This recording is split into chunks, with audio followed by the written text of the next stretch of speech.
kind of work around those storms, and when it starts, it may take a while for them to end. I'd say for the vast majority of the region, we'll stay on the dry side through about 9 o'clock. I'd say tri-state areas, Lake Seminole counties can get in on rain around 9 o'clock, but the higher risk for those pockets of downpours and gusty thunderstorms and maybe even a few blips of severe weather, that's likely going to be focused around midday through the afternoon. So here's the progression of how things go for the day ahead in the forecast and focus. Winds will be steadily coming in from the south. It'll be a little bit on the breezy side. You felt that breeze yesterday if you were outside. That will start to pick up a little bit more before that broken line of thunderstorms starts to intrude from west to east through the late morning and afternoon hours. Now, rough timing, I'd say late morning tri-state around the 319 corridor, early afternoons. We'll say 1, 2 o'clock. This is just an estimated time of its progression.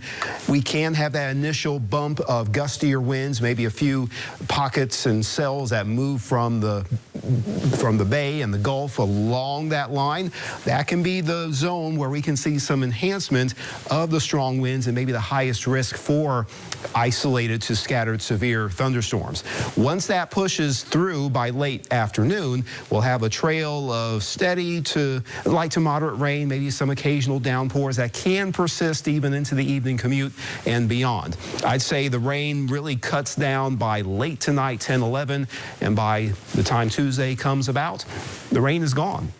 And we get in on a clearing and cooling trend. Even though highs over the weekend were well into the 80s, I think most areas avoid 80 today except for some of our southeast Big Bend areas, and then tomorrow a break from the 80s. As I mentioned, most everybody gets at least some rain. I think there's a fair expectation for about 1 to 2 inches, broadly speaking.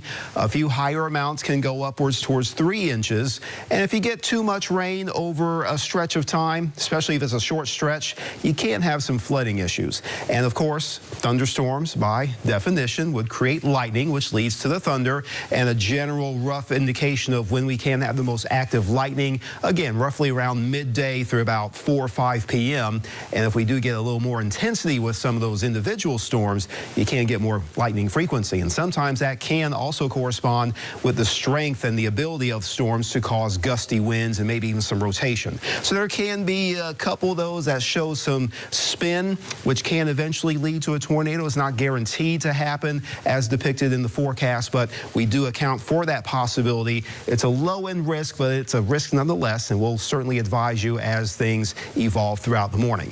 But the broadest hazard that can be experienced will be gustier winds and the areas of rain that can cause some decent accumulations. Good soaking today, but we get an opportunity to dry out tomorrow and really for the rest of the week until Friday. To stay in the know, download the ABC 27